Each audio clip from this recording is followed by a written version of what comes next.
નમસ્કાર, હું છું પ્રિયા અને તમે જોઈ રહ્યા છો જનતા કી જાણકારી ન્યૂઝ। નજર કરીએ આજના સમાચાર ઉપર। ઉપલેટા મેલા ઓર્ગેનાઇઝર વેલફેર એસોસિએશન ગુજરાતભરમાં યોજાનાર જન્માષ્ટમી લોકમેળાની સંસદ સભ્ય શ્રી પોરબંદર ધોરાજી ઉપલેટા મતવિસ્તારના ધારાસભ્ય અને રજૂઆત કરવામાં આવી। તાજેતરમાં મનોરંજન રાઇડ્સની એસઓપી અમલમાં આવેલ છે, જે હંગામી મેળામાં નીચેના મુદ્દામાં ફેરફાર જરૂરી છે, જેથી હંગામી મેળા યોજાઈ શકે।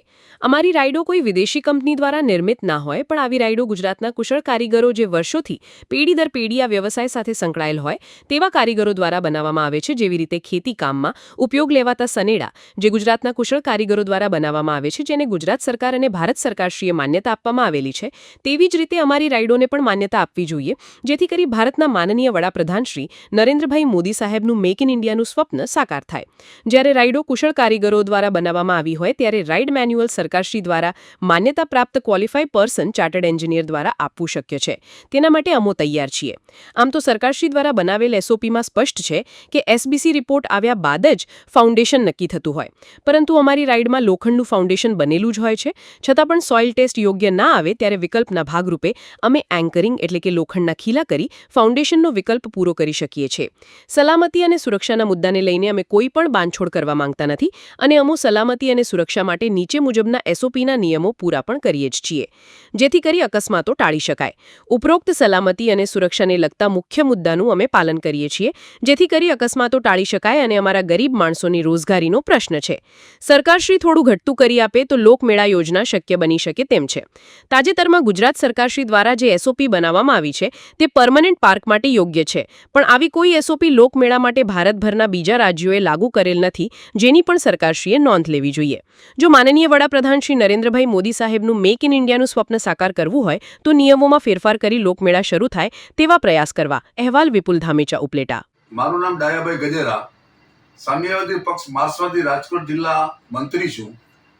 અમારા ધ્યાને આવેલી બાબત એ છે કે જે મેળા ઓર્ગેનાઇઝર વેલફેર એસોસિએશન છે અને જેના સમગ્ર ગુજરાતની અંદર એના પ્રતિનિધિઓ છે અને એ લગભગ 4500 જેટલા પ્રતિનિધિઓ છે।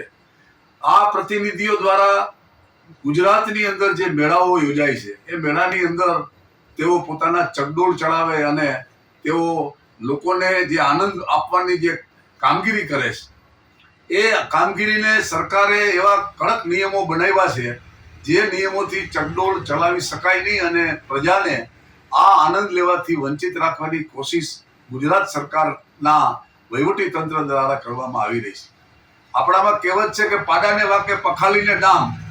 એમ્યુઝમેન્ટ જે રાજકોટ ગેમ ઝોન બન્યો અને એને કારણે સમગ્ર ગુજરાતની અંદર જે ગાઈડલાઈન જારી કરી છે એ ગાઈડલાઈનથી બીજા અનેક લોકોની રોજગારીને અસરો પહોંચે છે। મેળા ઓર્ગેનાઇઝર વેલફેર એસોસિએશન ઉપલેટા શાખાના મનુભાઈ સોલંકી બોલી રહ્યા છું। આજે અમારે મેળા 2 વર્ષથી આ બંધ છે। સરકાર નવી એસઓપી બનાવી છે, એના નિયમો બહુ આકરા છે, એ નિયમોને અમે પાડી શકીએ એમ નથી, માટે આજે મેળા તમામ જગ્યાએ બંધ છે। મોટા મોટા મેળા, સોમનાથનો મેળો બંધ, ભરવબાવડીનો બંધ, અત્યારે હાલ રાજકોટનો મેળો બંધ છે। તો આના હળવા નિયમો કરે સરકાર, એવી અમે વારંવાર સરકારને રજૂઆત કરી છે, છતાં પણ કોઈ આજની તારીખ સુધી અમને જવાબ મળેલ નથી। ગઈકાલે અમે મનસુખ માંડવિયા, મહેન્દ્રભાઈ પાડલિયા, પરસોત્તમભાઈ રૂપાલા તમામને આવેદનપત્ર આપી કે ભાઈ અમારે આ રોજીરોટીનો પ્રશ્ન છે, અમારે આ ખાવું શું? આમાં હજારો માણસોની રોજીરોટી છે, જ્યારે સરકાર રોજીરોટી આપવા બંધાયેલ છે।